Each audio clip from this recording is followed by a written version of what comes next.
भावनगर राज्य के राजा थे। राजा हमेशा जंगल में जानवरों का शिकार करता था।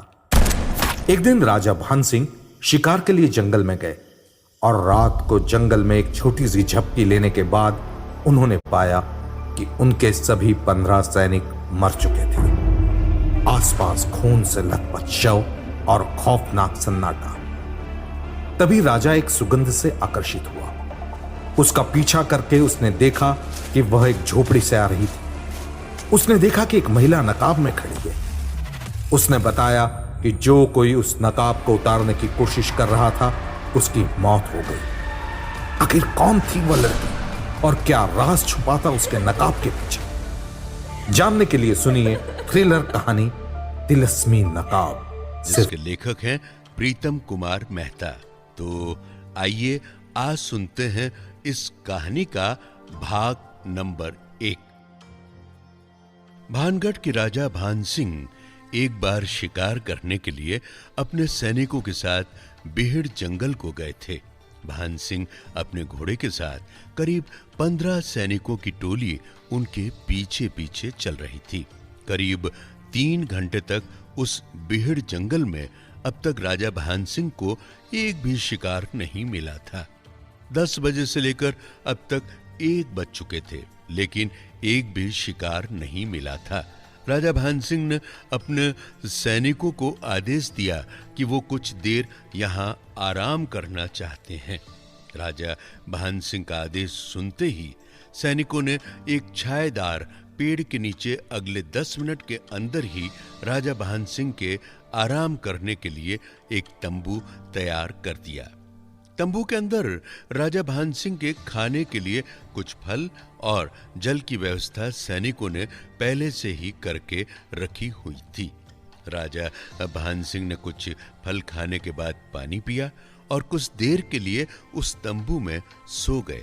अभी आधा घंटा भी नहीं हुआ था कि अचानक से राजा भान सिंह की नींद खुल गई।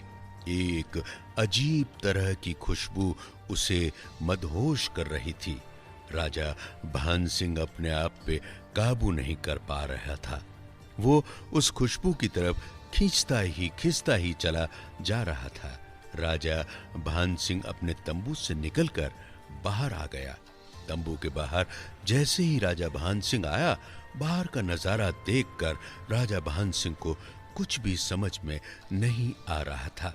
सारे सैनिक बेहोश हुए पड़े हुए थे।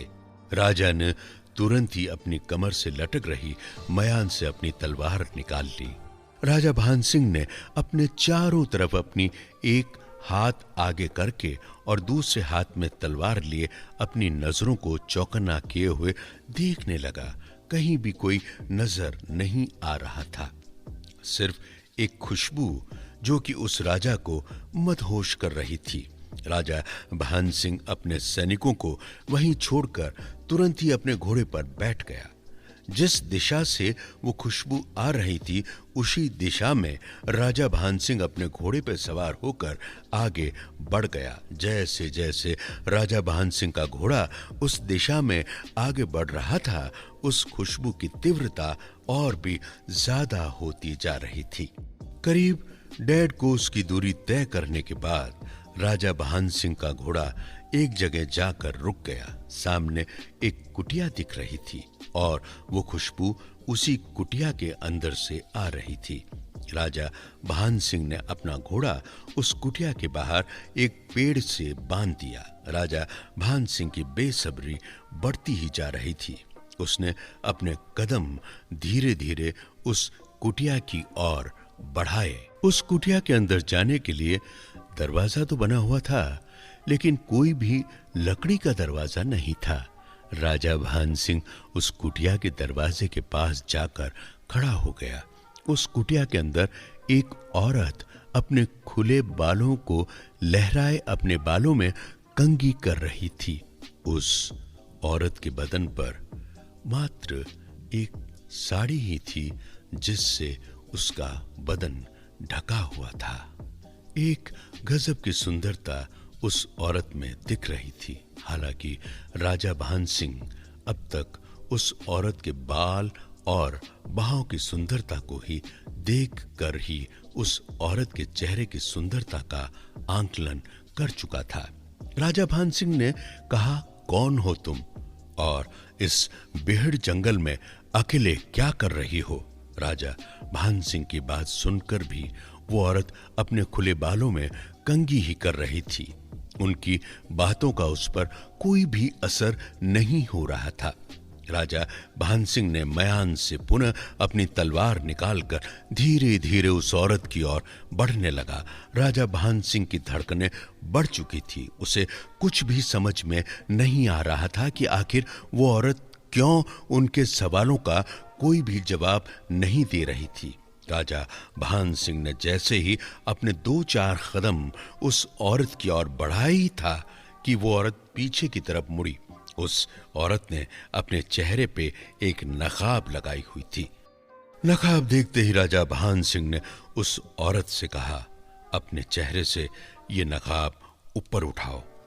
राजा भान सिंह की बात सुनकर वो औरत जोर जोर से हंसने लगी। वो औरत कुछ देर हंसने के बाद चुप हो गई। तुम्हारे हंसने का कारण जान सकता हूं? और तुमने अपने चेहरे पे ये नकाब क्यों लगा रखा है? राजा भान सिंह उस औरत पे एक एक करके सवाल दागते जा रहा था, लेकिन उसे एक भी जवाब उस औरत से नहीं मिल पा रहा था। राजा भान सिंह के दिमाग में कौतूहल और भी बढ़ती जा रही थी।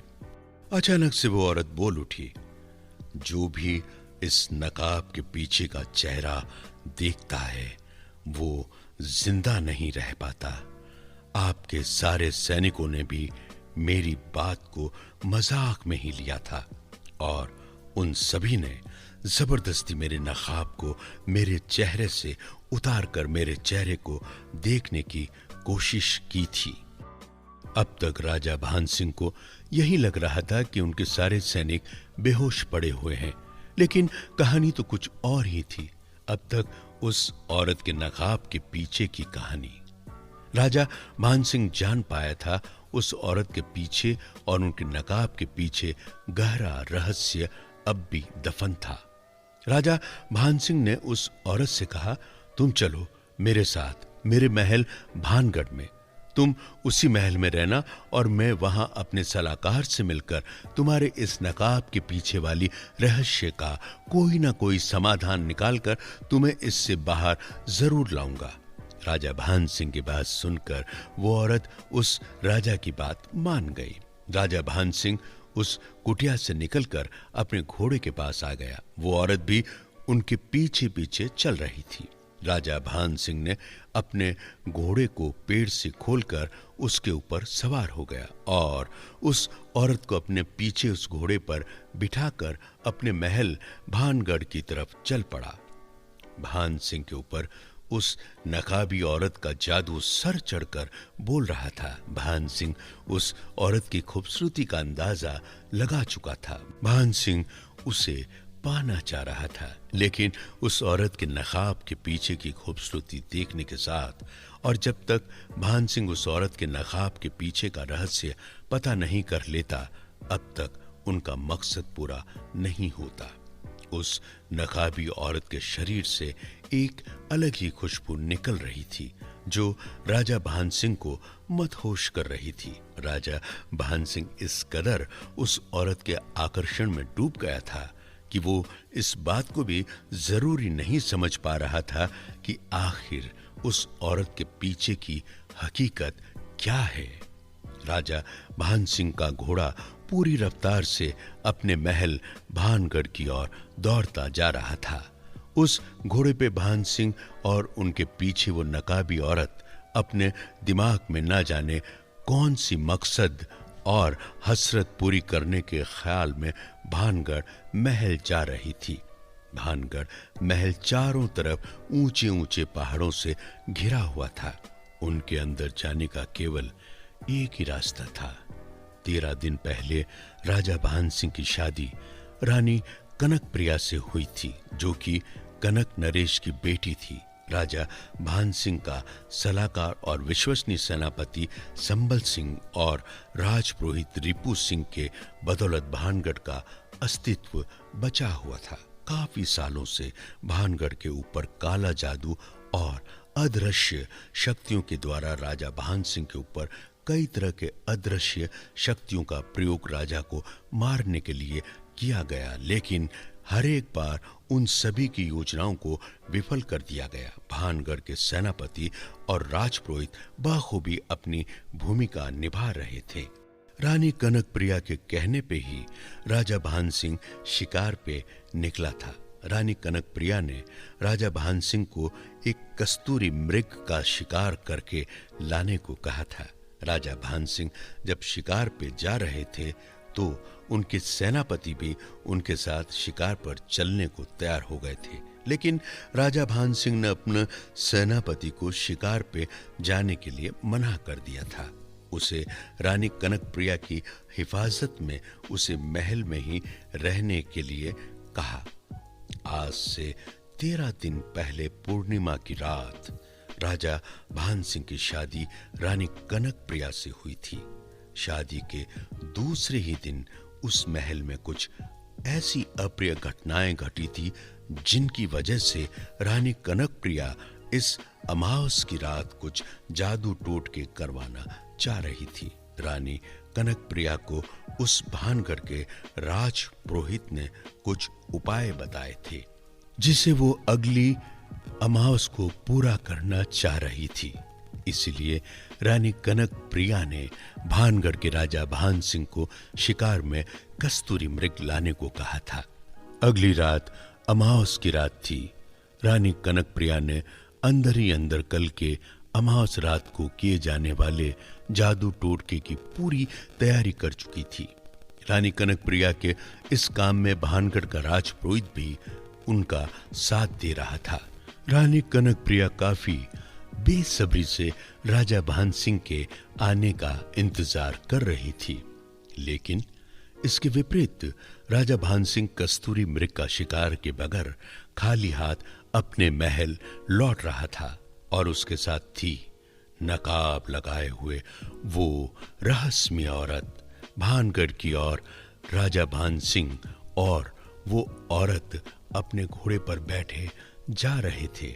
जब भान सिंह अपने महल से कुछ ही दूरी पर थे तो एक सैनिकों की टुकड़ी को राजा ने आदेश दिया और कहा, शाही मेहमान खाने को अच्छी तरह से सजाया जाए और तुरंत ही एक घोड़े गाड़ी जिनमें पालकी लगी हो उसकी व्यवस्था अभी की जाए। राजा भान सिंह का आदेश सुनते ही दो सैनिक घुड़सवार तुरंत ही भानगढ़ के महल की तरफ निकल पड़े।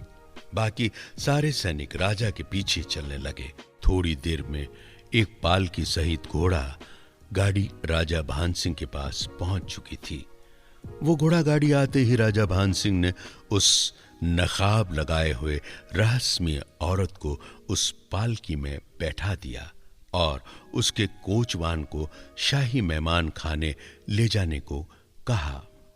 ये खबर पूरे भानगढ़ में तेजी से फैल गई कि राजा भान सिंह जब आज शिकार से लौटकर आए तो वो किसी नकाब लगाई हुई औरत के साथ अपने महल में लौटे हैं।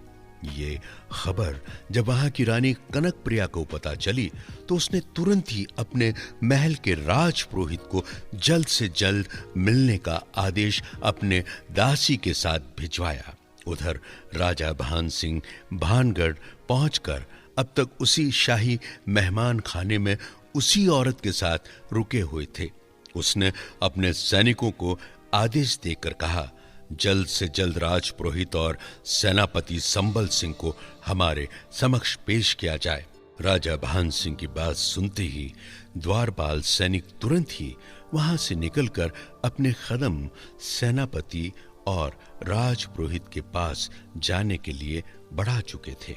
राजा भान सिंह ने उस नकाब लगाई हुई औरत से कहा, तुम्हें अपनी पूरी कहानी उन दोनों के सामने बतानी है ताकि हम सभी मिलकर तुम्हारी इस परेशानी को पूरी तरह से खत्म कर सकें।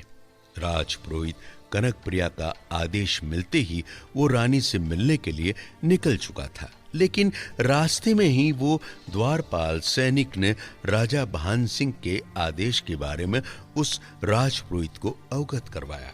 उस द्वारपाल सैनिक की बात सुनकर राजपुरोहित ने उसे कहा, ठीक है, चलो मैं अभी आता हूं। ये बोलकर राजपुरोहित ने अपने कदम तेजी से रानी कनकप्रिया के कक्ष की तरफ बढ़ा दिए। कनकप्रिया अपने चेहरे पे उदासी लिए हुए राजपुरोहित का इंतजार कर रही थी। राजपुरोहित को देखते ही रानी कनकप्रिया ने कहा, अब आप ही बताइए गुरुदेव, ये नकाब वाली औरत का क्या मामला है? रानी कनकप्रिया की बात सुनकर राजपुरोहित थोड़ी देर के लिए चुप हो गया। गुस्ताखी माफ हो रानी साहिबा, अभी कुछ भी कहना शायद जल्दबाजी होगी। चूंकि मैं अभी आपको ज्यादा समय नहीं दे पाऊंगा, क्योंकि राजा भान सिंह ने बुलावा भेजा है। मुझे जल्द से जल्द शाही मेहमान खाने में जाना होगा। वहां की सारी स्थिति और परिस्थितियों को एक बार समझने के बाद ही मैं उन पर कुछ कह सकूंगा। आपकी अगर आज्ञा हो तो मैं राजा भान सिंह के समक्ष अपनी उपस्थिति देने के लिए निकलना चाहूंगा। कनकप्रिया की अनुमति मिलते ही वो राजपुरोहित अपने कदम तेजी से शाही मेहमान खाने की तरफ बढ़ाने लगा।